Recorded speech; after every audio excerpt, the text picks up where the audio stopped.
Every show with a good deed. Together we plant the seed. Ride along, join the dance, let's sing the song. From island to island strong, with the host we belong.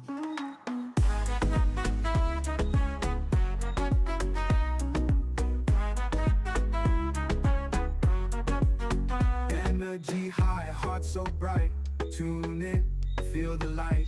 Global love taking flight. Every ride a sheer delight. Making waves across the seas. Love and joy in the breeze. Ride along live if you please. Bringing hope with such ease. Ride along, join the dance, let's sing the song. From island to island strong, with the host we belong. Energy high, heart so bright. Tune in, feel the light. Global love taking flight. Every ride a sheer delight. Making waves across the seas. Love and joy in the breeze. Ride along live if you please. Bringing hope with such ease. Ride along, join the dance, let's sing the song. From island to island. Yeah, na na na na na. What boy? Yeah, what boy?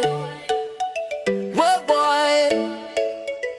The sun is hot, the breeze is slow. I need a ride. Where do I go? Ride go, yeah. That's the name. Island roads will never feel the same. Tap the app, just one click. Hopping fast, it's real quick. Ride go. Where do you wanna go? To the beach, to the street, let the island flow. Ride go. The good vibe show, fastest growing ride. Everybody know. Ride go. Where do you wanna go? To the beach, to the street, let the island flow. Ride go. Let the good vibe show, fastest growing ride. Everybody know. Where do you want to go? Are you a progressive young leader, a proactive emerging executive, a rising professional? Then you need appropriate cover for your vehicle. Introducing the Pro Motor Plan from Beacon. Car insurance that includes free loss of use, windscreen cover up to $3,500, free special perils, free accident forgiveness. Get Beacon's Pro Motor Plan today. Don't procrastinate. Call Beacon today at 440-4447 or visit beacongrenada.com. With the host we belong.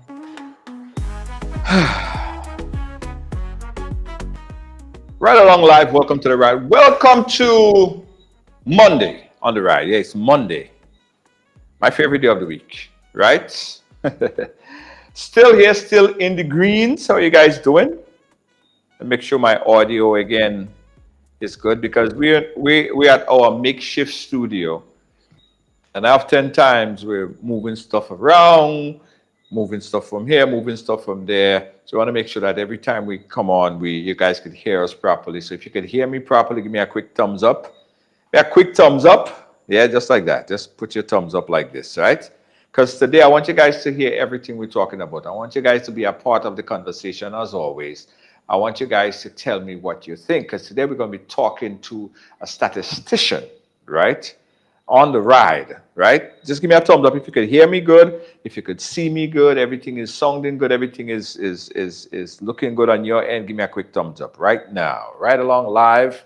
Yeah, just put your thumbs up. Yeah, just put your thumbs up. You don't have to pay money for that. It's free.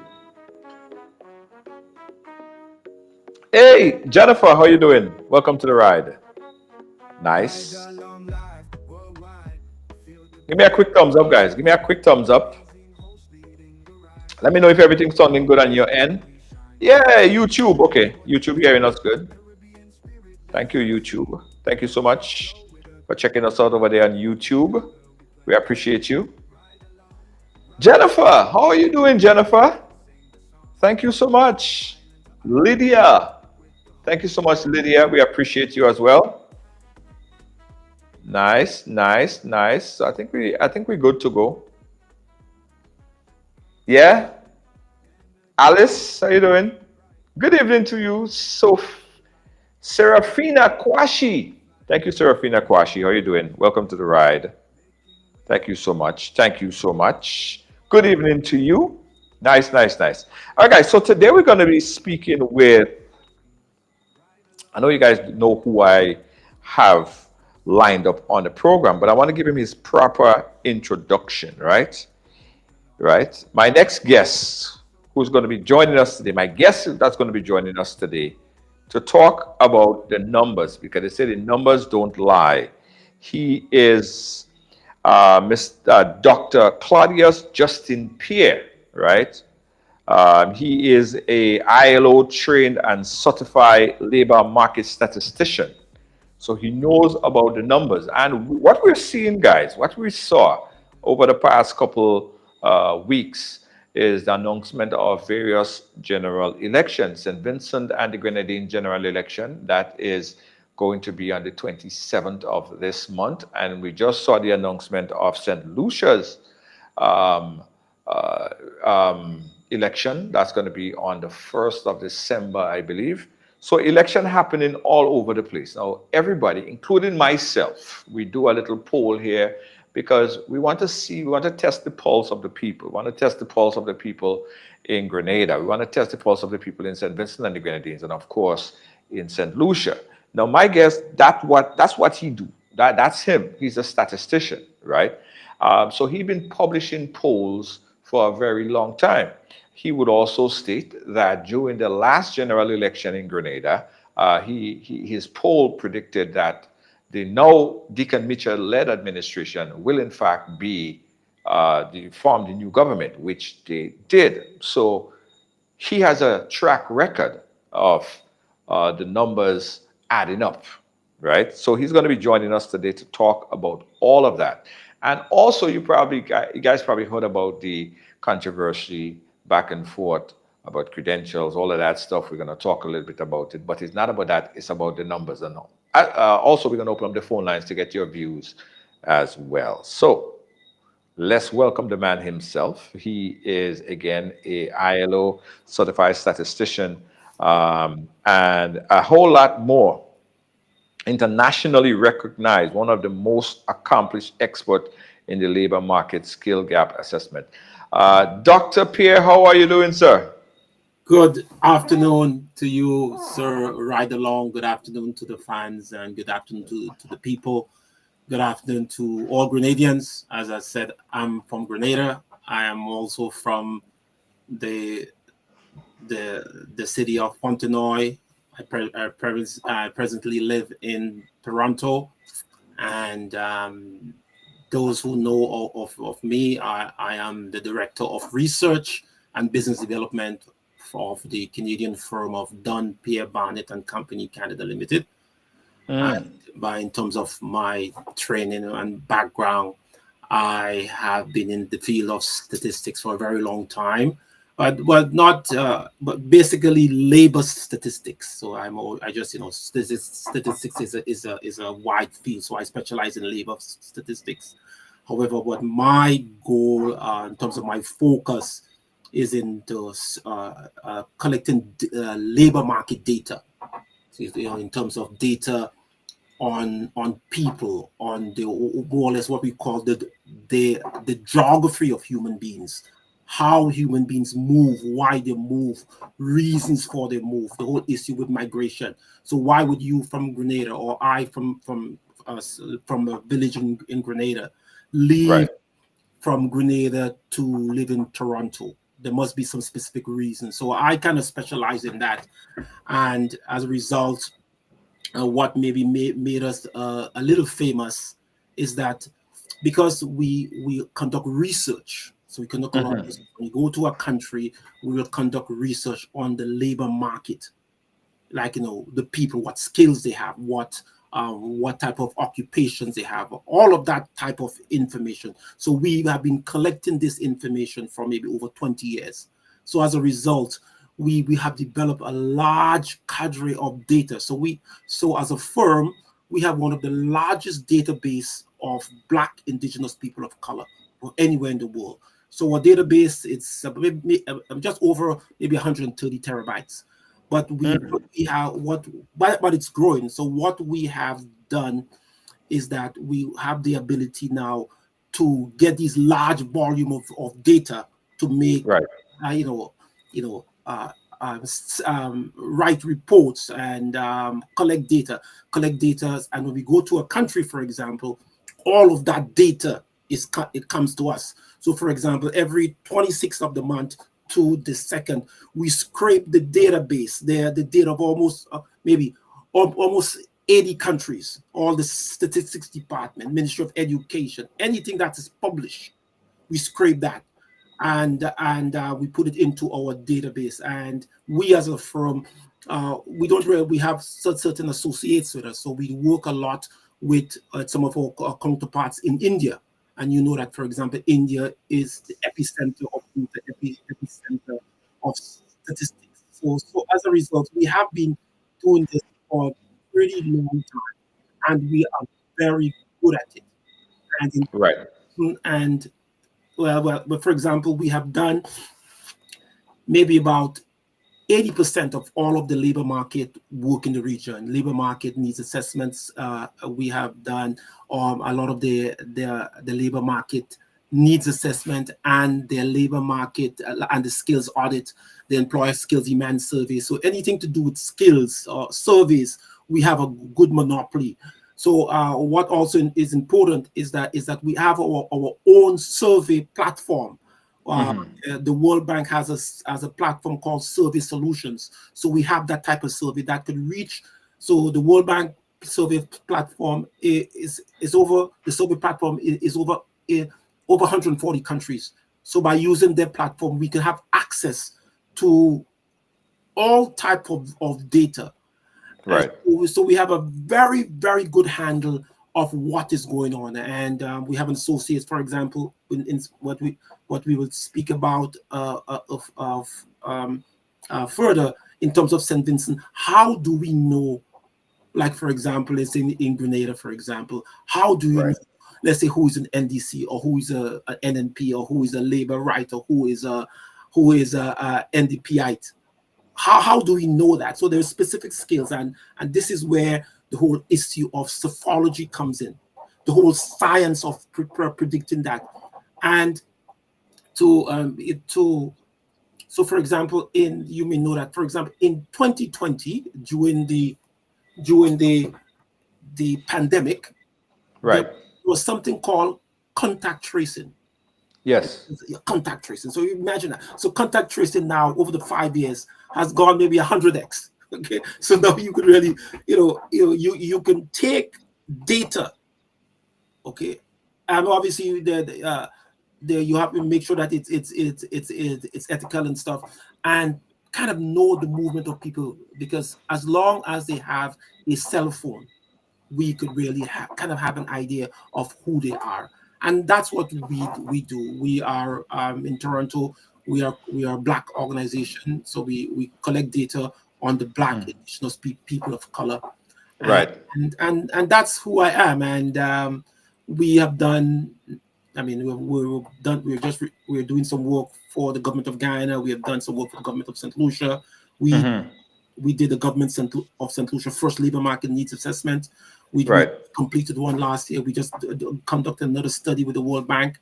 We all just now conducting a large study with CARICOM and the CARICOM Council of Education. So all of the the Caribbean Court of Justice, all. So we have done a lot of work. So okay, so how much of it? Now, before I ask how much of it is psychology, how much of it is pure numbers? Do you get employed by a government or by a political organization that invites you to come in to do statistic on a population, or how does that work? So yes, so most times yes, there will be what is called an expression of interest. Okay. So these are like government projects, the World Bank, CDB, UN. So there will be an expression of interest. Persons will be allowed to bid. Consultancy firms will allow to bid, and then from that they will be shortlisted. And from this, now you have to write what is called a technical proposal, and whoever wins gets the project. Because most of these projects are public projects, public tender projects. So with this, you come in, you will put your money down, put your bonds down. You will go to the country. you will do the first set of work, and from this first set of work, then you submit an invoice, and then So we have But done. in terms of specifically dealing with election, let's talk about election specifically. Do you get hired by different political party to do ground statistic, to test the waters, like to do ground, like for instance, to test if a particular MP is strong in his constituency, if they should run him or if they should change him? Do you do that type of statistic, and you get hired by government or political organization to do that type of work? A very good question. So the answer is yes, we do that type of statistics. We do that a lot. However, we don't really take money from people because we feel that the type of data that we have, it would be unfair. Let's say, for example, a political organization hires us to help them with an election. It Right. would be unfair to the other parties because they don't have the technology that we have. Okay, they would not know who their people are, so we don't take money from them. And our market really, our market is for North America. All what we do in the Caribbean, these are just pilot tests, because in North America there are about 5,000 elections every year. It's a Right. $20 billion industry, and Right. this is what we want to get into. So Okay, so you're saying that if a political party asks you, like your organization, your company, to come yes. in to do an assessment of the ground on that political in that election cycle, you don't charge them? No, we don't charge them. We prefer to do it independently. So, for example, what Okay. we're doing, we write a report, because let's say, for example, it's like maybe not necessarily unethical, because it's for example, most political organizations. So if I ask you, let's say there is a political organization in Grenada, and ask you what's the profile of, let's say, an NNP supporter, or what's a profile of an NDC supporter? How much Right. income they have? How many children are in that? What's the average age or the average household of an NDC supporter or NNP supporter? How many cell phones they have in the house? In all of that, how many persons have a car? All of that, micro data. Most of political organizations don't have. But what we do as a firm is that we have our own surveys. So persons come into the portal. We have a portal. Persons come into the portal, fill out these surveys. We have about 200 questions. We ask persons for over a period of time, and we have bots that reach out to them, ask them these surveys. So we collect that type of data on the people. And our Right. goal.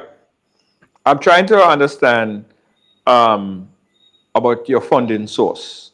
Um, Right. So you get paid, or you don't accept cash, or you don't want to make it unethical because the other side can't compete. But what if a political organization, say for instance, I trying to form a political organization and I'm trying to put together 15 candidates, and Yes. I want to hire your service because I need to know this data. Would you accept the job? Well, many people have. We don't know what happens in the future, but many persons have reached out to us, and we have declined, because it's. But we know we can maybe do it for free, but we have never really because our job, our our focus is for North America. Okay, what we want to do is we want Okay. maybe the Democrat or the Republican or the Tory or the the Liberal to ask us that, because it's a business. But what we doing here in the Caribbean is sharpening our saw, is getting better at the technology, because psephology is a new science. Psephology is not done or studied in the Caribbean. There's no university or no college or no persons practice the science of psephology. So Okay. so psephology is the study of predicting elections. It's a specific study, Right. and this is mastered. The government of India, the people in India, they master that. They have been doing that since is 20. They have been doing that since in the 1980s. and India Okay. is the largest democracy, and that's where Okay. we got our training from. Have you ever accepted at any point, say, funding from any political party in the Caribbean to conduct sample size survey? No, never, never. What we Okay. get funding for? We get funding from government. So, for example, we've just completed the World Bank study for the government of St. Lucia. Is the client satisfaction survey in St. Lucia, the health. We looked at the health facilities of the St. Lucia. We just completed a study for the government of Guyana. All these are World Bank studies, World Bank funding. You can just Google on the internet and do it. Now we're conducting a study for an organization called CARICOM and the Council for Legal Education, Caribbean Court of Justice. We are now conducting this study. We're now doing a project in Belize, in Belize, a skills project in Belize. So no, we don't get funding. And sometimes I write a lot for like organization. I'm what is called a mercenary writer. So I will, for example, organizations or maybe political, maybe a president or minister of labor would ask me to write an article or research paper for them on on let's say on the situation with migration or jobs or whatever in their country. So we will Right. do that for them. So that's basically what we do. What's the sample size? What's the sampling size of your survey on average? Which well we normally do either 10% or less, sometimes 7.5%. We try to maintain our specific sample frame, maybe margin error, maybe 95 or maybe about maybe around two let's say 3.5, a margin of error. But anything above that, we will put a note to make sure that the survey is quote unquote unscientific. So I mean, so people will, buyers beware. But generally, in our survey, we try to get the widest population as possible within that type of we conduct in the type of research. And we have done maybe over 300 studies in 40 countries. So Right. we're not new to that, because as I said, we have our own survey platform that we use, and so far it has been going very well. I mean, some persons within the statistics department may heard of something called the PRAS project. This Stats Canada had a project. We were one of the consultants on that project. We do a lot of review for the European Union and other these agencies. So we have been pretty good at what we do, and we have never had a problem, in terms of what I write, except a few weeks ago where we wrote something and obviously it offended many. So is it a psychology of profiling, or how much of it is actually actual profiling? Because you said earlier that you know what a NDC person would be like, or what the characteristic of that person. Yes. So it's more like profiling an individual and sample that among the population. That's what it is. Right. A very good question. So what we do is that we ask people questions. So let's say we have a survey. We have about 200 questions that we ask persons. And our surveys are standardized. Millions of people have used our survey. So we want to come up with a specific profile for a specific person. So for example, in psychology, you have to know who you're dealing with. So let's say, for example, what's the typical profile of a Grenadian or Vincentian or things like that. So we need to know, we need to understand the population that you're dealing with. And this is what we do. Then you look, when you understand their population, then now you know certain nuances about the population. So in St. Vincent, we wanted to understand what is the population makeup of a ULP compared to an NDP. Just as how, for example, when we did the CARICOM human trafficking study, okay, and that's a large study, we sampled about close to 20,000 people, and in our sampling, we wanted to find what is a profile of a human trafficker. Okay, how does that person, what's that person look like? How could you find that person in a grain of sand? So what we Right. had to do, some of the authorities, allowed us into the prisons, allowed us to speak to these people, ask them questions, what they do, their makeup, how they manage to get into that field, and talk to them. So this is the Right. part of our methodology where we speak to people, we interview them, we tell them to fill out surveys, and then we now take that data, compress that data, and come up with a general profile, maybe about 80%, and yeah, and so far we have been doing well so far.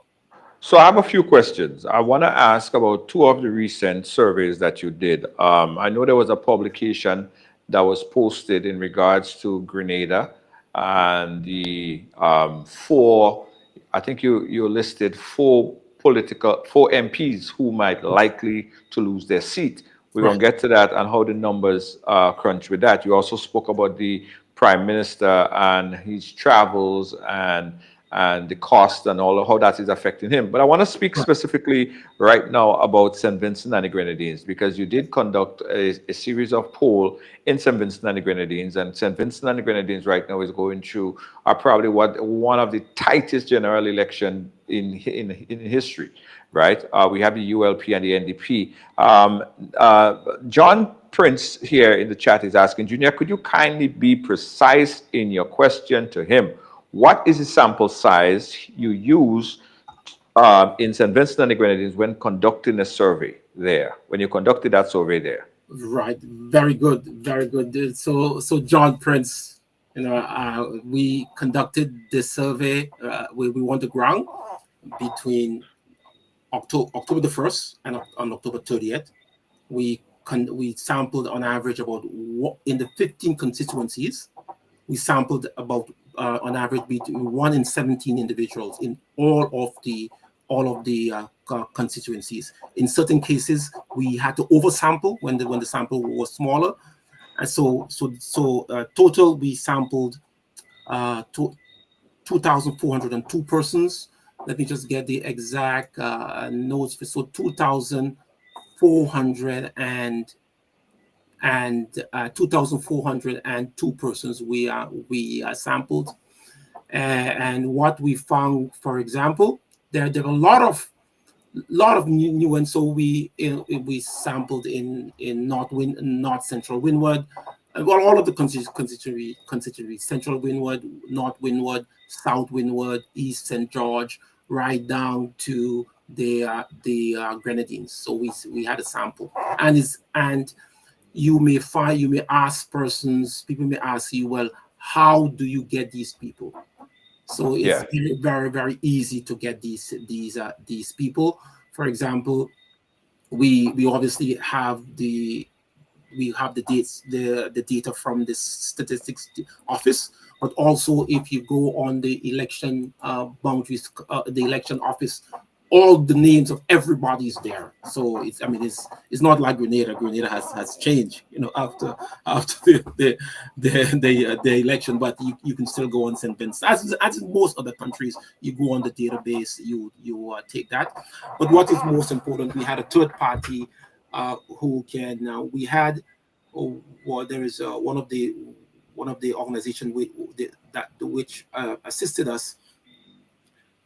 We had the database. The database of the previous elections, all of the photos and a lot of face recognition technology were used, so you can see the persons through social media, and we end up speaking to the persons. There were duplications, of course, some persons, so, but generally that's what we have done. We have done some of most of the persons through 58% of them. We contacted them through social media, and then the rest through face to face. Then the rest through questionnaires and So, in so a larger majority of the people that you contacted was through social media. Are these people 58%. registered? Are they registered to vote? Are they likely able to vote? Do you confirm that they are on?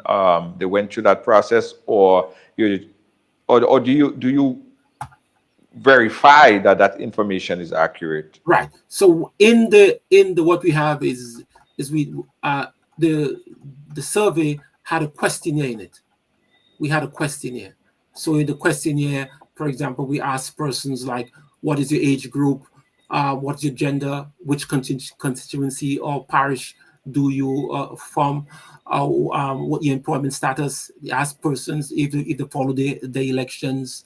If you feel that political parties are adequately to address the needs. If you voted in, even though voting is private, but you want to know if you voted in the last election, if you voted in the last previous election. So we know we have a little idea of who are who our who what is called who voted and who did not vote. But based on the response, but there's no way to verify. So it's unscientific to the point where that person could be a random anonymous person on the other end. There's no way that you confirm that that person is actually who they say they are, since you contacted them on social media, correct? Yeah. I mean, no. It's very easy because, for example, so St. Vincent has, let's say, for example, in Grenada. So let's say Grenada has, there are the parishes. You have 15 constituencies, and on average, Grenada has about 132 polling stations. Okay. So when we ask these people who they vote for, we cannot you cannot ask people what political party they vote for, okay? Because I mean, that's their private, but they can tell you if they want to tell you. And what happens is that there are what is called polling stations, like what we call polling booths, all over the country. Right. And you can get the data from these polling stations, so you can get an idea of who is within specific constituency, because we ask them. And with statistics, you have to make sure that they believe that you have to believe understand that that people are telling the truth, and this is what we assume that they're speaking their truth. We assume that people are honest, so we have to take their word for it. Right. And I mean, I'm asking that from a very layman perspective, right? Yes. So pardon the question. I might be repetitive at some point in time, but I want to understand, because I also do a poll, right? Yes. And most times when I do a poll, it's an interactive poll, a Facebook interactive poll where people press thumbs up for this one, or heart for this one. It's a lot entertaining. Right. However, for the past election, we were able to successfully do the same thing like you did. Like when the NDC won, we were able to determine that. When the NMP won, we were able to successfully determine that. And other smaller elections in between as well. So we were able to determine that based on Facebook ups and down, thumbs up, or whatever the case is. So it is as unscientific. I just want to understand if it is as unscientific as my poll. No. Because there is no way for us to say for a fact that the people are pressing thumbs up or pressing heart actually eligible to vote. We just based on the excitement and what people perceive to be doing. So is it something like that, or you put your poll at a higher level to say, okay, well, we have more of a scientific method to determine whether they vote, or they will vote, or they'll stay home? Right, good. And this is where psephology comes in, the science of predicting elections. So obviously, as a statistician, you have to make sure that you have your samples, your population, you have to have your sample size, you have to have what is called your sample frame, you have to stratify their persons, so make sure that it's not biased. So for example, in your case, might be thumbs up, thumbs up. Could be 100 people, might be all your 99% of your respondent might be from one constituency. Okay, so we don't do that. So we have to stratify it. We have to have a proper sample frame, make sure that it is evenly distributed along all of the 15 constituencies, so that you have to stratify. But also, we as a statistician, we bound by what is something called the ISCO codes. Okay, the occupation, what type of occupation they have, what the gender, what they do, all of that. So we get in, and in each country, you have something called a voter universe. Right. The universe of the voters. So, for example, in Grenada, you have a voter universe. So when we did the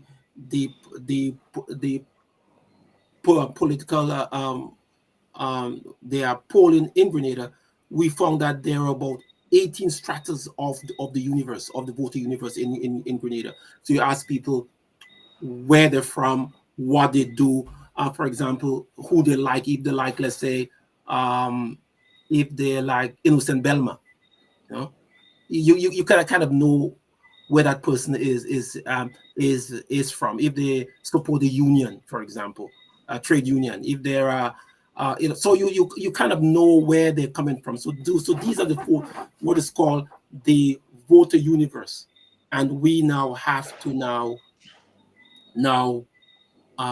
ask these questions to get the right the perfect sample in order to interview them.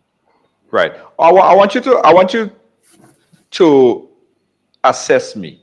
Right. I want you to, if possible, if you're in a position to do it, all right, profile me, ask me a few questions, and I will see, because I mean, I love to understand the whole psychological part of it, the whole assessment part of it. So if you don't mind, I guess it will be not only entertainment, but it will show the accuracy of it if you could assess me. So, for example, what I would say. So, for example, I would. So, let's say, for example, if you are you are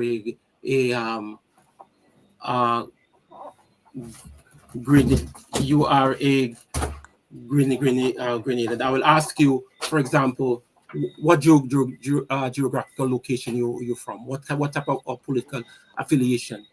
What's your age group? You might be under 18 or 25 or 6.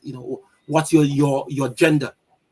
What type of income you have? Right. Okay? What's your race? What type of religion? Okay. What's your sporting affiliation? If you're a member of a union? What's your voter turnout history? Did you vote this election? Did you vote the last election? Did you vote the previous election? What's your employment? What's employment sector do you work with? What's your education level? What's your household size? What's your what type of where you collect media? How you consume your media? If you get most of your information from the yes. So if you get most of your information from their media, for example, if you live in the urban area or the rural areas, what your civic engagement is. What are your supporter? Let's say of Morris Bishop, Bernard Code, Eric Gary, Innocent Belma.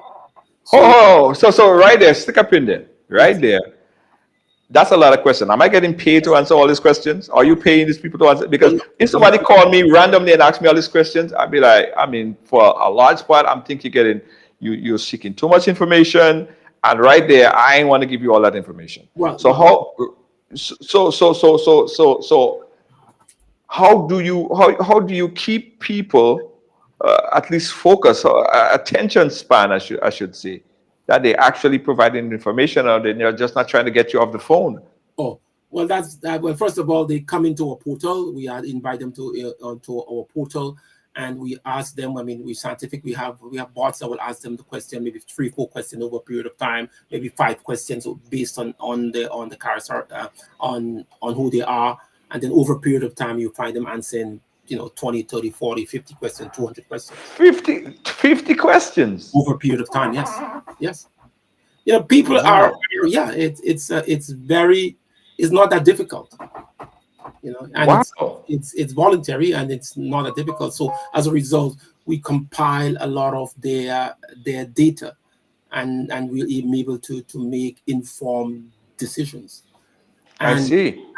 also, because there are organizations that, for example, let's say if I want to know, for example, in Grenada, if I want to know if someone is an, let's say, an NDC supporter.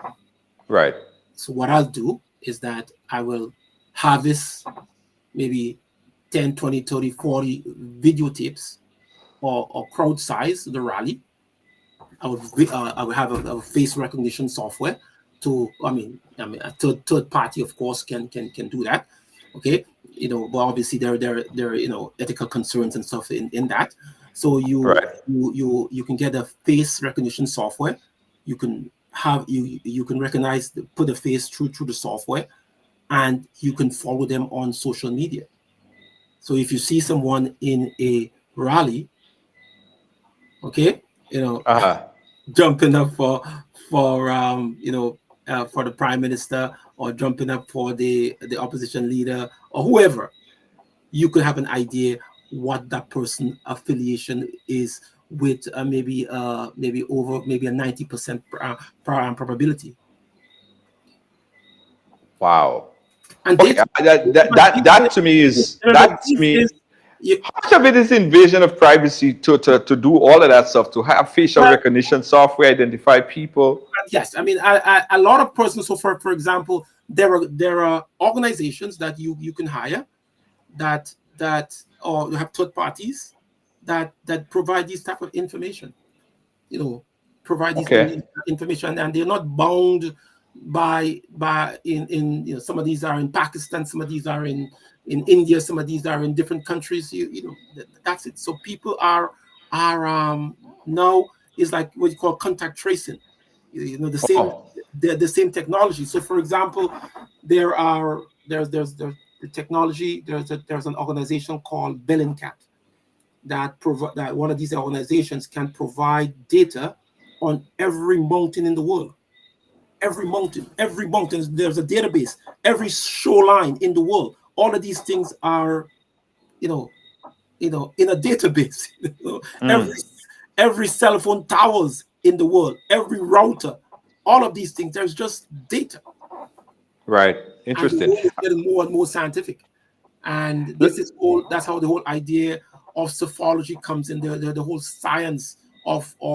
So you use a lot of science. I mean, some of these things we don't we don't know all of it. So we have to get third and fourth and fifth party verification, and Right.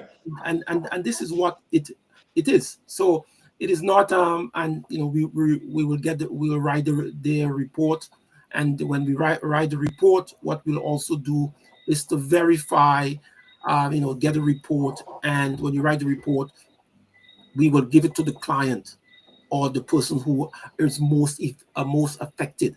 So what we will do is that we'll take the report and send the report to, let's say, to the NDP in St. Vincent, or the ULP in St. Vincent, and ask them, hey, I'm writing this report. What do you think?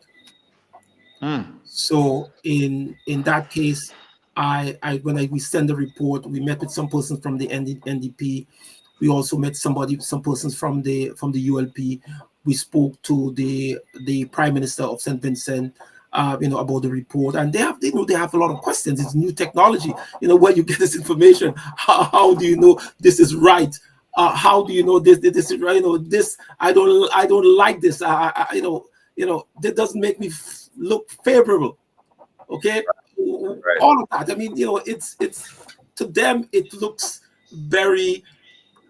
Some people may take offense in it, but it's good for education and science, and that's what science is. That's what research is. Is a new type of research. Right. For And instance, you did a survey in St. Vincent and the Grenadines. What is your survey telling you about the upcoming St. Vincent and the Grenadines election? yes, so as I said, we would like people to sort of download our report, because we wrote the report, and that's how we we get compensation for it. So we like people to download their report. So what happens? We conducted the report. We find there are a lot of we are predicting that Right. the ULP will win. Okay, the Right. election. That is for our predictions. Right. And That's that's the United Labour Party, that's Rob Gonzalez, United Labour Party. okay. Right. Let me. Yeah. We are predicting this. So persons can go down and just download their report. Very interested. You can buy the report. It's only $29, but it tells you the whole.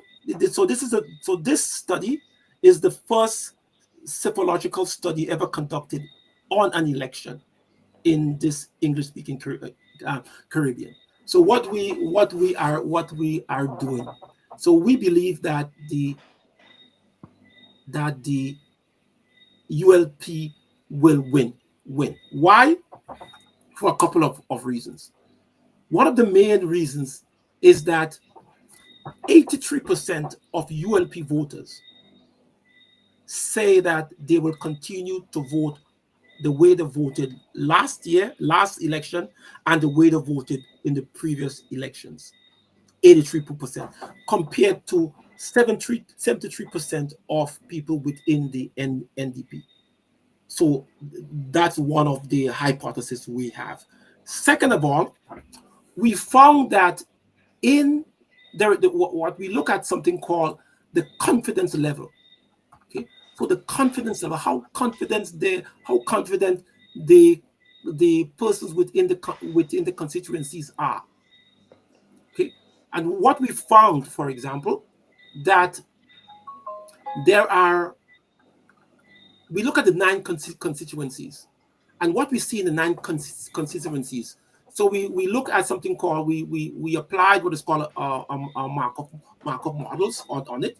So for example, Right.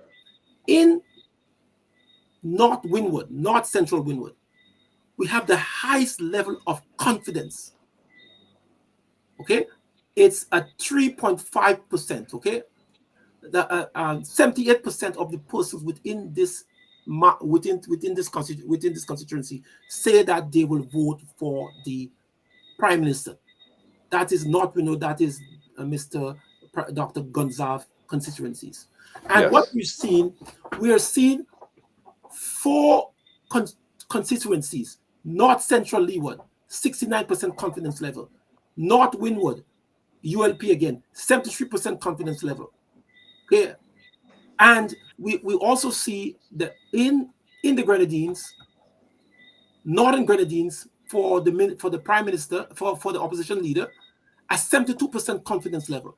So it would be very, very difficult for these persons to lose in these constituencies.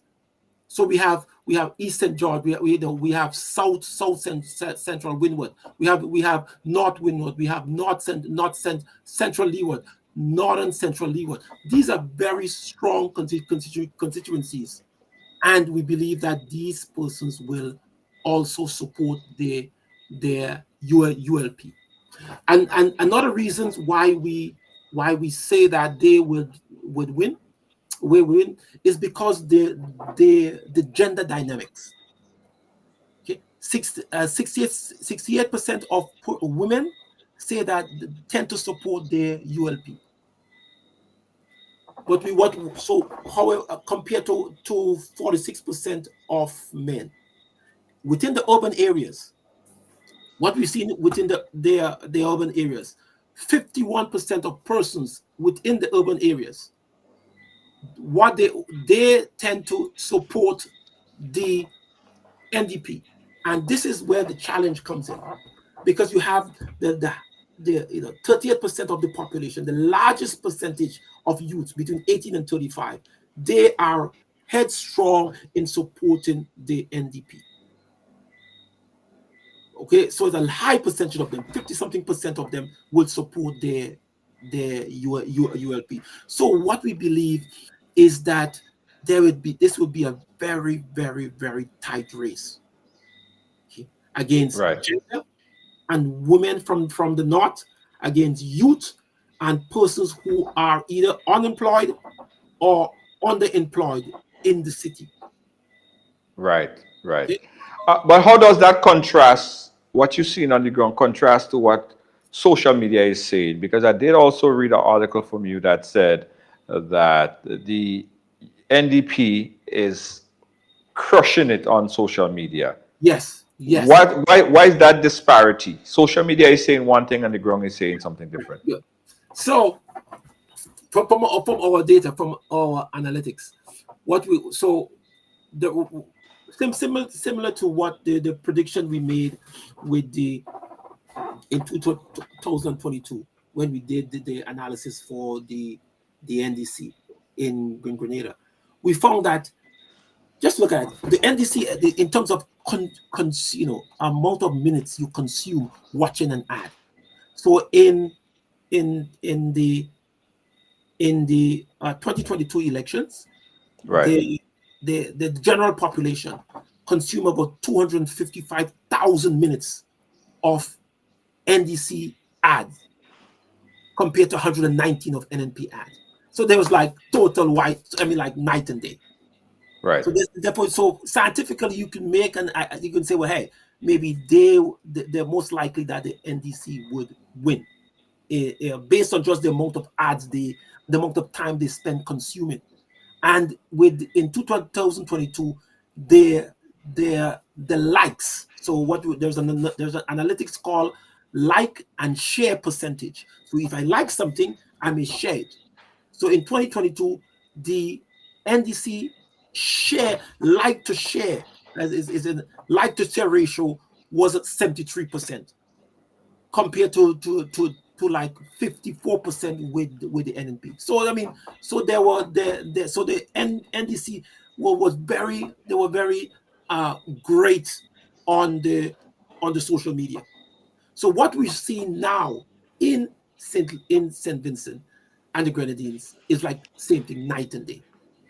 So we looked at the analytics between October the 15th and Right. November 15th, 30 days. So in the last 30 days, in 30 days, a total of 527,000 minutes were consumed looking at NDP ads, Right. compared to 355,000 minutes compare watching ULP ads. So I asked one of my colleague out of the Indian out of India. I said, so, Professor, what is that saying? He says that it seems very unusual, very unusual. Right. However, there is a scientific explanation. And what do you think is the scientific explanation? The scientific explanation is that the majority of the majority of the NDP supporters are between the ages of 18 and 35 or 40. They are more social media active. When we look at the algorithms, there were 1,967 individual social media ads, people who posting, Right. compared to or just over 1,000 for the ULP. So because they're the youths and people who are more tech savvy, there we find that the youths are pushing more ads on social media, which is obviously affecting their algorithms. So anywhere you go, anywhere you see, anywhere you look around, it is like a NDP NDP rally, it seems as though the NDP is winning on the social media. But however, when you look at what is called when you look at the facial recognition data, and this is what you have to look at. The facial recognition data is that there are when you well, you know, they did about 67 videos of crowd sizes. I mean, you know, but what they have so far is that we're seeing about 67,000 people support attended ULP rallies Uh-huh. compared to about 50 something thousand, 55,000 with NDP rallies. So even though the social media NDP is winning the social media war, the numbers need to show. The numbers show a different scales, a different message, because many of the ULP supporters are women. They're from the rural areas. Most of them may not have access to the internet, so you would not see them on the internet. And that is the Okay. explanation he said. And one of the critical aspects in our decision, we ask a question about leadership, and this is very critical. So we ask the question about what. So we asked the question about the leadership. Who would you trust more to manage the economy during a global downturn? And who do you think the people said? Who? Make a guess. I don't even want to guess. Right. So 64 to 62% of the person said they would favor Dr. Ralph Gonsalves to lead the country through economic downtime. Who better represent the next generation of leadership? Who do you think? The 59% of the people said they prefer Dr. Godwin Friday, that is best represented to lead the next generation, compared to 59% said Dr. Friday, 41% said Dr. Gonsalves. They ask you, say, who would better handle an international crisis or regional negotiation? Who do you think that they said? 74% of the person said Dr. Gonsalves would better lead. It would bet they would better. Even people from the ULP, I mean from the NDP, said that they would prefer, if there's a crisis or situation, it will be Dr. Gonsalves. Who would you likely who is more likely to listen to the ordinary man? Dr. Gonsalves again. Okay, 54% to Dr. So, Pryor. so you're saying even NDP supporters is saying that they prefer Ralph Gonsalves on that issue? Yes. In case it, for example, maybe from his experience, maybe he knows maybe different leaders, Motley.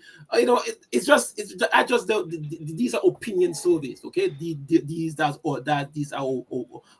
opinion surveys. And what we see, and that's why we come up with we took all of their points, but to make the decision that we believe that the ULP will win. We could be wrong, okay, because our data stopped at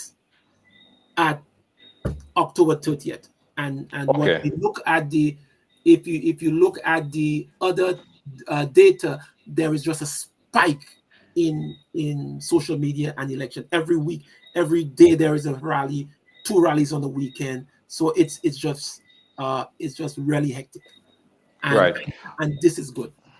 I want to shift quickly to Grenada, because the two poll that you conducted, or the two published article that you spoke about Grenada, had to do, one with the four candidates that you said will most likely lose their seat in the end, in the next general election for the NDC. Yes. Who are those candidates, and why? How did you come up with with those numbers? How do you come to that conclusion, I should say? Same conclusion. We ask people. We can reach people. We can reach virtually. We can reach anybody in Grenada as long as they are on social media. As I said, the only limitation we have is that as if the person maybe is not on social media, we may not be able to reach them, but we could reach any person in as long as they have a cell phone, anywhere in the Eastern Caribbean, anywhere that's it. Right. So And based on that assessment, the conclusion was that these four MPs would lose their seat. Why? What was the reason behind they saying that they would lose their seat? well, we ask them. We ask questions. We ask questions we don't really.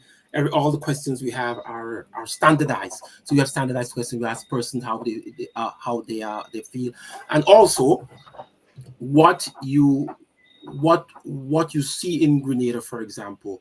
So let's say, for example, if let's say you have someone, a third party can look at the elections, look at a video, for example, maybe a third party, let's say the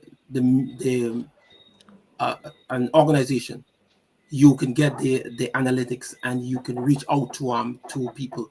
And when people get into your portal, when you ask people question why you vote, how you vote, why you say that you are you are saying what you say. Some persons would say, for example, in terms of have not spoken to that person. I have changed my mind a bit. I haven't seen them as a person for favors. There's another entity that approached me. I've changed my mind from how I voted 3 years ago to now. So there is a lot of reasons, and obviously I'm speaking between the lines, okay, because obviously, I mean, we may have other issues with that, but generally we have been doing this for a long time. People have really never really questioned our study. When we made prediction, we have never made a wrong prediction. So the 8 consecutive, we have always been right, and maybe in the future we could be wrong, but we have Right. been correct on 8 consecutive times. Grenada, we have in when we were in Trinidad and Tobago with the UNC, we had a larger database, over 5,000 people. Our correction was good. Okay, in Guyana again, Suriname, Jamaica. So we have, as I said, it is typology. It's not a new type, but Right. Safari in there since in the 80s. But in 2018, we took the technology into the Caribbean and start testing it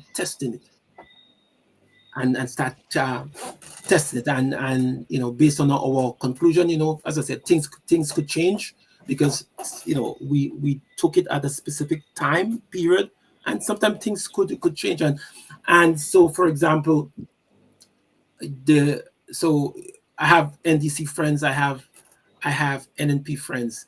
So a lot of my NDC friends, I have a friend, that have called me and very upset with me because I said the NDC, they'll lose two seats, they will lose these seats, and she's very upset with me.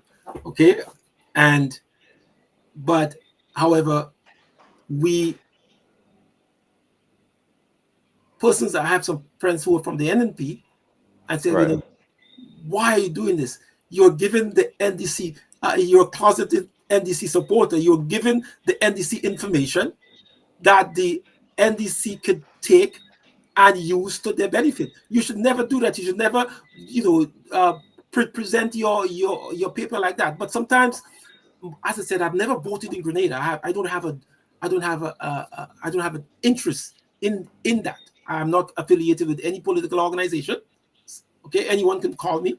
I've never taken money from anyone.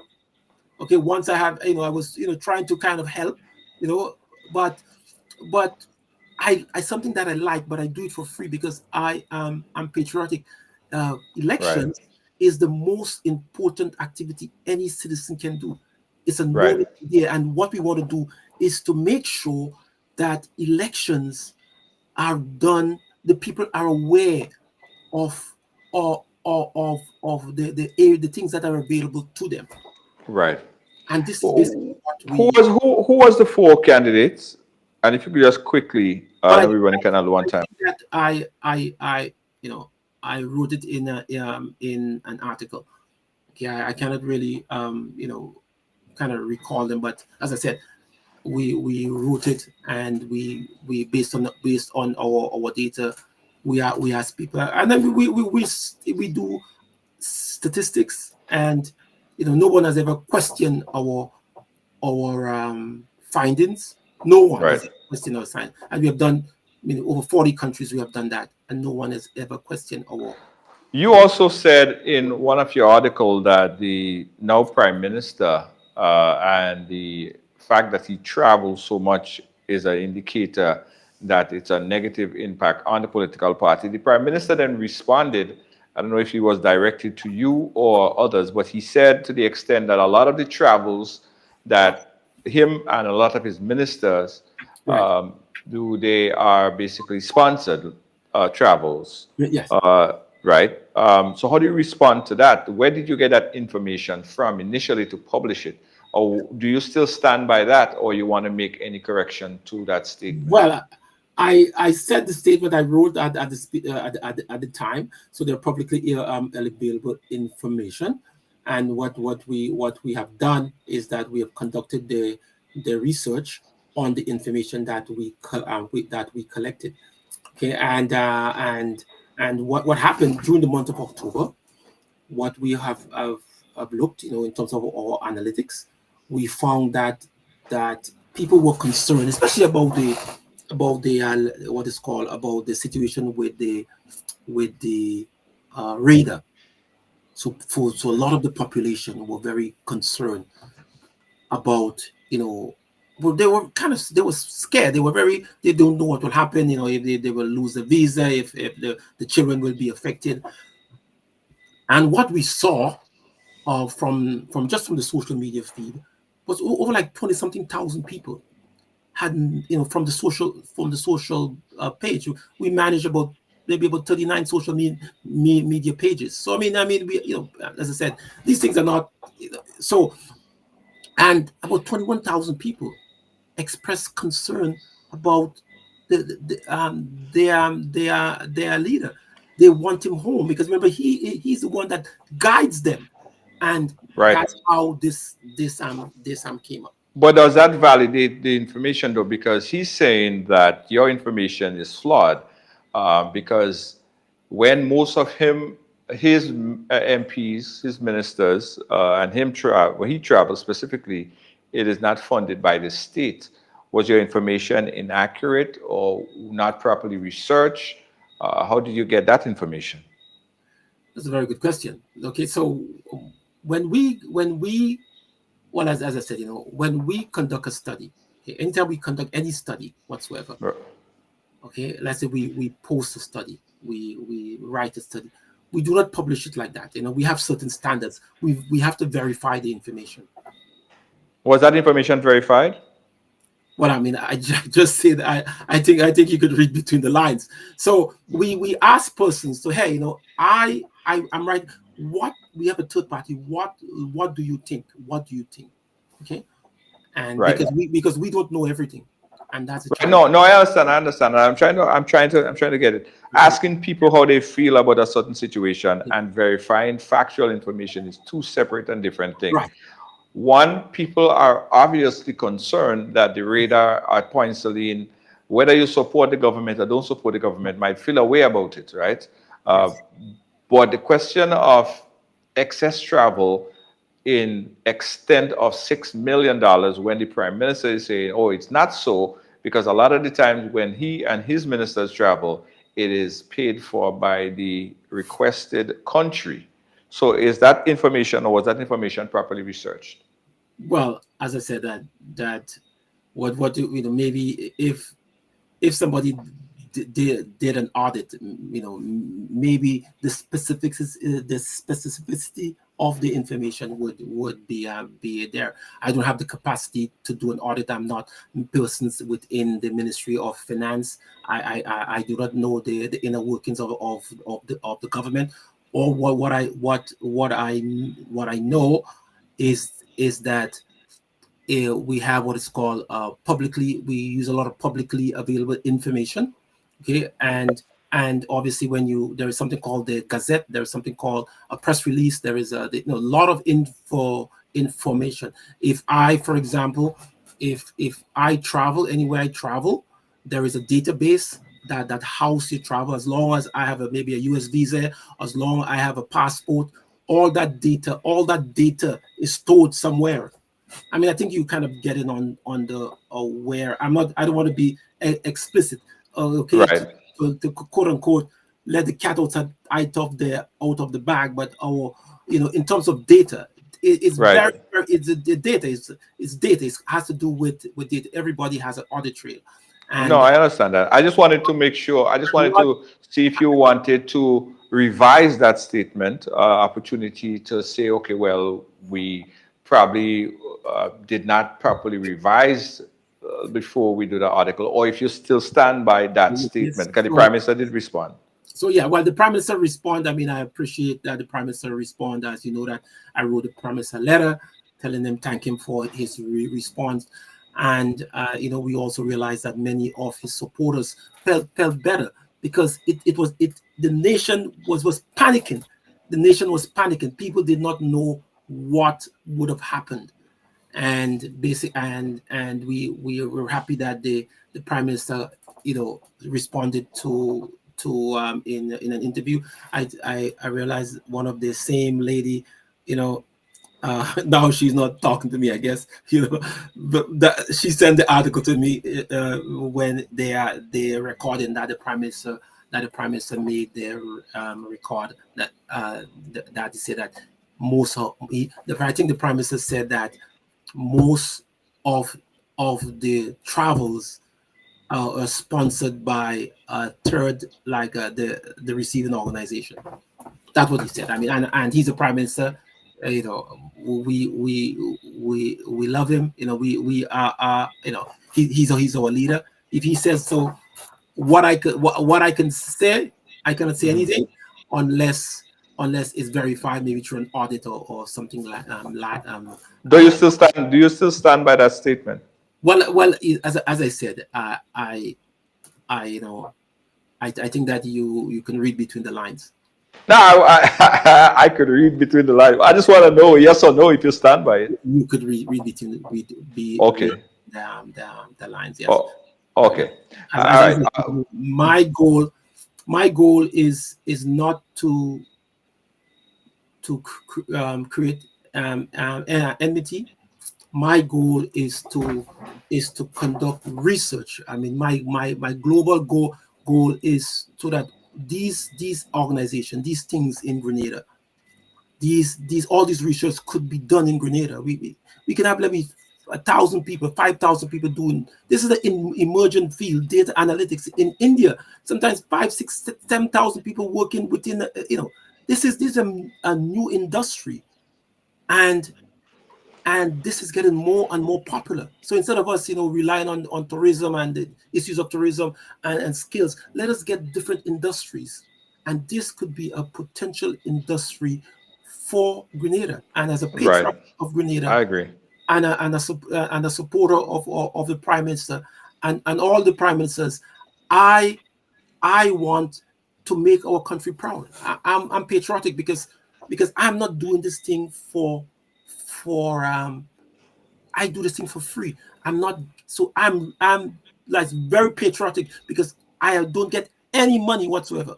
No, I understand that. I understand that. What I do is public information, is for the nation, is to teach them their nation and expose the nation to research. Right, right. And I I'm pretty good understand at that. it. And I'm pretty good at it. I think I've maybe maybe I've done maybe more studies in recent years than most Grenadians. Because You because know, you had I saw a publication and George Wam questioned your credentials, right, and it seemed as a back and forth of information going between you and George Wam. I don't know where this whole thing started. What is the issue there, and do you have any response to him questioning your credentials as it relates to all this statistician and all this other data and right. credentials that you have as a PhD? Right, right. Well, and I think that the gentleman knows my credential. I think he knew my credential for a long time ago. I went to I did a master's at the University of Technology in Jamaica, and from there I went and completed a PhD in the Turks and Caicos Island. Okay, and this is and these are things that are public, public. So I mean, the individual knows my credentials. So we were very I was very surprised to see it came out in the open. And as I said, what has happened now is that because that has gone a little further, so I have now in kind of I had to rather, protect myself. I had to, get a lawyer, retain a lawyer.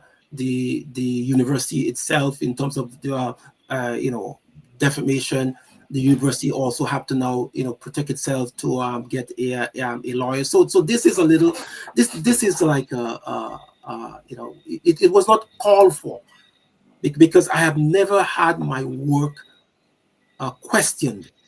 Okay, I haven't never had my work questioned. The only time I came close to my work being questioned was 2019. We did a review of the PRAS project.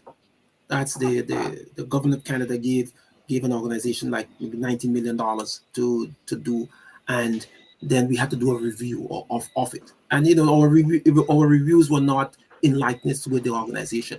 But that's close. But nothing really happened. But this is the first time I have gotten someone, condemn my report, condemn me, all of that, and I've written over 100 research report, over 100. 100. So that's a lot for one individual.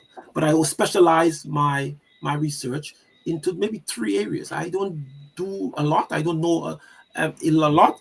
Labor market work, statistics, human trafficking, and issues related to skills and workforce development.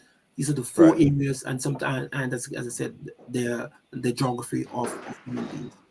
Right. So you're saying that George Warman, and someone asking the question there, I was thinking about it too. Was he being mischievous about his findings and reports on you? Well, this is as I said, a lot of the things that happen, as I said, I have kind of more retain a lawyer to kind of deal with that, because it's this would be a little bigger than what we're seeing here, because a lot of other things are involved. The government are involved. Persons make allegations that a school is fake. The school is in the country, and so it put reputation on the country. I mean, it's kind of bigger issue, and I mean, I don't want to get involved in that. I think the lawyers will be dealing with that, and if you want, and hopefully one day my certification will be presented in court. Maybe one day, we don't know. But I mean, I Okay. don't want to tell people, I mean, All right. I've done a lot of work for organization, and when you present your credentials to organization for a project, they check your credentials. Right, right. Listen, guys, Right Along Live. Let's take a quick break. When we come back, we got some final words right here. Watching Right Along Live. We'll be right back. Don't move.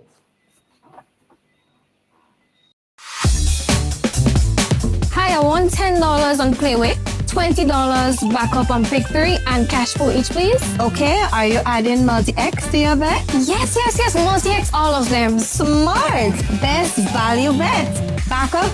And multi-X, you cannot go wrong. Don't matter the bet, multi-X all of the daily games. With multi-X added, your winnings can be multiplied 3 times, 5 times, even 7 times. So make it a rule. Add multi-X to all your playway, daily pick 3, and daily cash for bets every day and for every drop, and watch your money grow. Available at stores and online. You heard it here. Multiply your winnings daily. Must be 18 or older to play. NLA, making your dreams come true.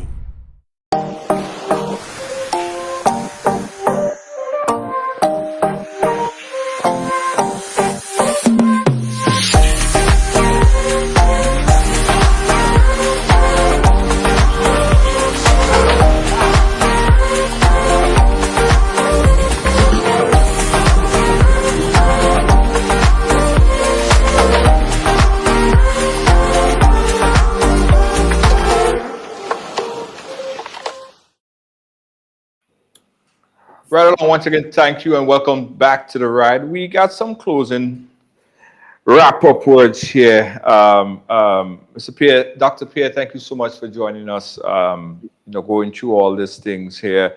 Any final words before we wrap up? Well, I want to say thank you very much for giving me the opportunity to speak on the St. Vincent predictions. And I also want to tell the viewing public, thank you for listening to me. As I said, I'm a patriotic Grenadian.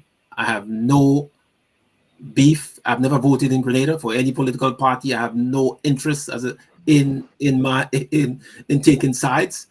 If a person's want, they can call me. I do not. So I would like persons to download the research report and really read it for yourself and see what really psephology is about, because it's a very good piece of research. You will see the sample frame, you will see our methodology, you will see our margin of error, you just look into it. It's a very good, and especially for students, persons who are into the university, they should read it and really learn something about it.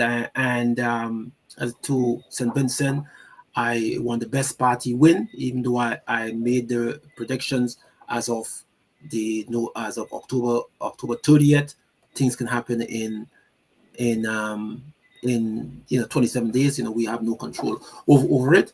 But what I want to say finally is that we must start making decisions based on evidence. Okay, we just cannot just make decisions just based on how we feel or what somebody say, but our decisions in life must be driven by data.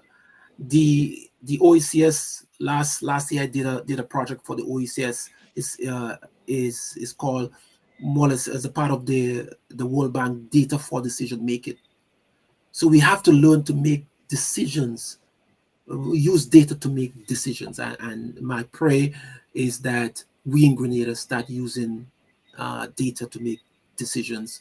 We have about last check about 34 data producers. My goal is for everyone to come together, so we can start making better decisions. Right. And lastly, I don't have any enemies. Well, I mean, I don't have any. I'm not against the NDC. I'm not against the NNP. I'm not against the any political parties, anyone. Right. And all I want to say, thank you very much. Yeah. So we got a quick caller on the line here. By the way, you will be able to hear the caller, but the caller will not be able to hear you because of what we set up temporary in the studio. So caller, you're live on the ride. Just make your point. He will be able to respond. You'll have to watch his respond on the live. But you could go ahead and make your point. Dr. Pierre, let me take this opportunity to congratulate you on your academic achievements and, of course, on the great work that you're doing in the research and all of that. When would you be in Grenada for a game of draft. There's guys lining up to give you a palm. Do you have time? Do you have time? I'm scared, Steve. Well, Well, Dr. Paul, you can't hear him, okay. so you have to respond after. Yeah, go ahead, Michael. Finish. Yes, Michael, go ahead. I want to know, when would you have time for a game of draft? Lighten up a little bit and take our time to come and sit and play a few games with the boys and all of this. Fellas lining up to give you a palm. If you are with your busy schedule, maybe you forget how to juggle now. What say you, Doc? All right. So listen to his response on the Okay. live. Well, All right. Thank you, Michael. okay. Yeah. Well, Michael, thank you very much, and for the growing for the general public, I love draft. Okay, I love draft. In fact, I'm from a draft village, so Fontenoy is a draft village. It's in we were the first maybe place in Grenada to have a draft school. It was in the 70s called the DAR. So a guy by the name of Ashley Folks, Ram Folks, and these guys. We had a draft school, so I learned draft there. I love draft, but these days I haven't played. But anytime I go to a country, the first thing I do is to either play drafts or play a good game of chess. So these are my chess draft golf. But I got next you. month, later this month, hopefully, or early next month, I will be in Grenada. And is the bus terminal? Is it the bus terminal? You come there, Yeah. I can give you a 5 straights. So if you as usual, if you crown on me, you win. Okay, so that's it. Just all you have to do is Right. crown. Okay. Right. I have one final question. Yesterday, we saw the launch of a new political party in Grenada. Yes. The movement is now an official political party here. Yes. What impact do you think that political party would make on the upcoming election that is constitutionally due 2027, I believe? Yes. This is very, very serious. Yeah, I was kind of reading some notes about it, and I saw some of it online, and I believe that the impact, because we were trying to get assessment of what the public, the view, the feeling. But so I've made some calls, but my calls were not. I did not do it scientifically, okay? But it seems as though people are starting to take this organization a bit, so seriously. The way it was presented, the organization, it was really high class, high quality. And so I want to congratulate the members of the movement, and so I think they will be a part of the political rivalry, but it will be good for the country. And this is what we're looking for, so is to make the country more make a more intelligent country. When we have different political parties, we have different dynamics. People will have better choices, and the political parties will tend to make better decisions, because they know that, hey, if I don't do well, somebody is coming after me. So once again, congratulations to the movement, congratulations to the NNP, congratulations to the NDC. And what we're looking for is, may the best team win. May the best team win.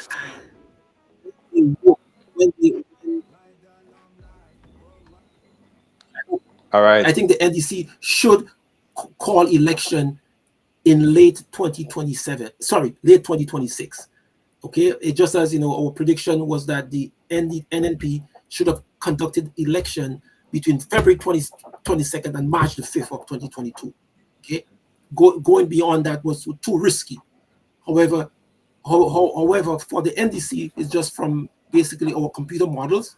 I'm not an advisor, okay, so don't write letters about me in that. So from our computer models, from our markup models, we are predicting that the latest the NDC should have election is in January of January 26th or 27th of 2027. Okay, because of 2020. Okay. So the later they have the election, it will be more difficult for them. It's just as how our computer models predicted that in 2022, the NNP should have had elections. In the latest they should have had elections was in March 2022. Anything after that was challenges for them. They had elections in June. Okay, so based on how things were going, if the NDC had election, if the NNP had election in July, we'll see a different story, or even in August, a different story, because it was just the shift. What we were seeing the shift already. So my prediction is that the in terms of, I mean, I'm not an advisor to the NDC, but based on our computer models, the latest they should have election is in February or January 2027. Okay. Thank you, Dr. Pierre. We'll keep in touch. Thanks again for chatting with us. Very much. Appreciate you. Thanks. Right Along Live, we'll be right back with my closing thoughts. The sun is hot, the breeze is low. I need a ride. Where do I go? Ride, go, yeah.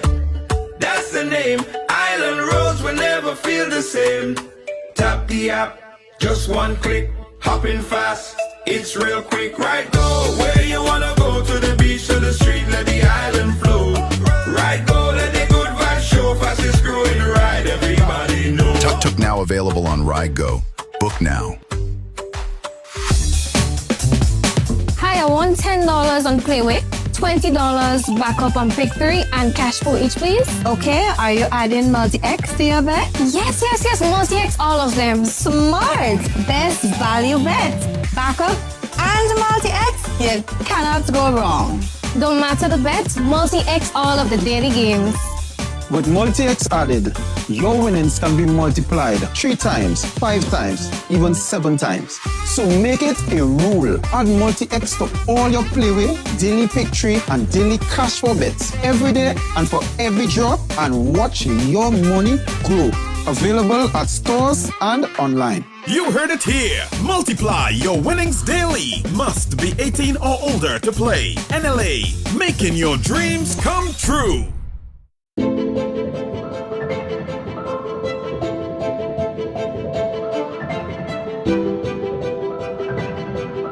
Ridgeway Residences, a modern, exclusive residential community offered by Ariza.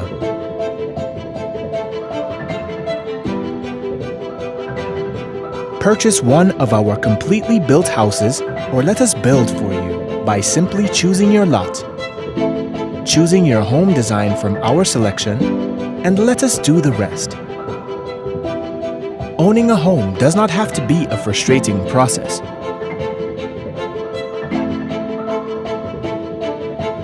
For more information, contact Ariza Credit Union on 415-0994 or send us an email on info@ridgewayresidences.gd. Ridgeway Residences, hassle-free home ownership. Yeah, thank you, Right Along Live, for sticking and staying with us. I saw you guys had a lot to say about Dr. Pierre's finding. Now, I urge everyone to be respectful, guys, right? Because I think in a lot of cases, sometimes we see the disrespect, and I think the era of disrespect, especially in politics, let me turn that background audio a little bit. Yeah, I think that is a thing of the past. We really should be or conduct ourselves with some sort of level of respect. Man, let me tell you, and that goes to the top as well. I think the days of being that disrespectful level of politics should end. And our political leaders need to take a note. I want to also commend Peter David on the launch of his political party, The Movement. They had a great showing yesterday. And you could be a supporter of either political party. It just means that you share the same views, you share the same concern, but that doesn't mean that you cannot be friends with someone who doesn't share the same concern or doesn't share the same views. For too long, I think we see too much of these enemies and friends for 100 years, friends for 30 years. And because of politics, you're not talking to your neighbor. You're not passing your neighbor yard no more because they support a different political party. This age of politics, I think, is a thing of the past, right? Let us be respectful of each other's views, all right? With that said, I want to thank you guys so much and also invite you guys and keep telling you about the Ride Go. Ride Go is a ride share app. Whether you live in St. Vincent and the Grenadines, you live in Grenada, I'm inviting you guys to go ahead and download Ride Go. We've been telling you all about it. This is it right here, Ride Go. Now, click that. Let me put a link so you guys could just click that link real quick and download that Ride Go onto your phone. It's a ride share, meaning that if you're going out to party tonight or anytime, you're at home and you need a taxi, you live in the United States or Florida, wherever, United States or Canada or wherever, and you need to get a taxi to your loved one or family member, you could download the Ride Go app and send a taxi to your family or friends. It's very easy. It's a very slick and easy to use user interface. Download Ride Go right now. It's available both for Android and Apple, right? Go into the App Store and download Ride Go. Trust me, if you don't need it tonight, you will need it at some point in time. So go ahead and download Ride Go. The link, I just put it in the chat. Click it, download it, use it, invite a friend to check it out as well. Make it your best friend. Yeah, Ride Go. Where do you want to go? Check it out in the App Store tonight. There's a new way to move in Grenada. Ride Go. Ride Go is here.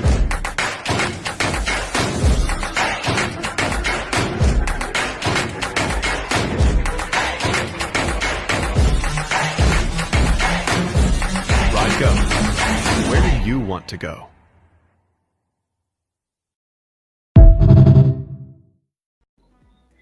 Absolutely. Yeah, that's it. Ride Go. Where do you want to go?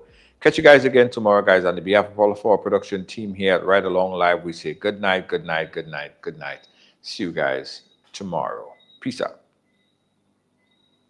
Looking for the ultimate island experience? Hop on the Ride Tuk Tuk Rum Punch Tour and explore Grenada like never before. Feel the tropical breeze, sip on authentic Caribbean rum punch, and cruise through Grenada's stunning scenery in our unique and fun tuk-tuks.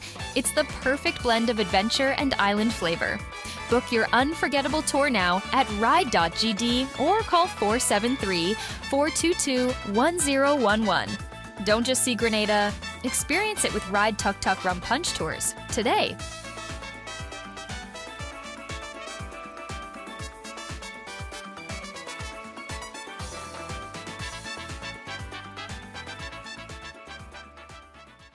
You please bring it home with such ease. Ride along, join the dance, let's sing the song.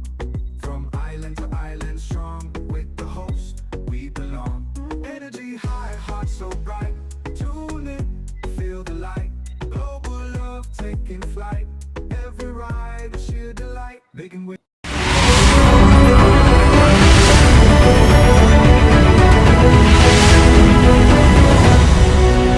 Ride Along Live. Across the seas.